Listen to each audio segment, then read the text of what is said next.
So we're going to start working now with trigger points. So just a bit of a recap. What is a trigger point? It's an area within muscle fibres that's become very congested, very knotty. Potentially any knot in a muscle could be a trigger point. And what's happening physically at the heart of the trigger point is a muscle spindle cell that's gone into spasm. It's switched off, it's stopped working. The whole area's got so congested with lactic and uric acid, which has hardened off. Calcium deposits have built up around the spindle cell. It's stopped firing. Now remember, a spindle cell is a proprioceptor. It gives information to the brain about the degree of stretch in the muscle fibre.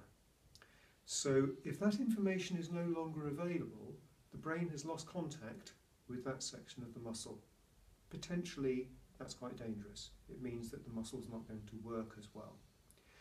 So sometimes when you work into a trigger point, so a classic is the one here in the upper trapezius, most people are familiar with that one, it might feel quite sore and tender because you're activating, you're waking up that spindle cell. It starts to fire again.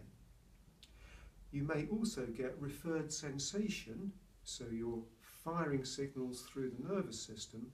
You may get referred sensation in another part of the body. And that's like a signpost from the client's body saying, please come and massage here as well. You may also find an area where it's matted, it's knotty and numb.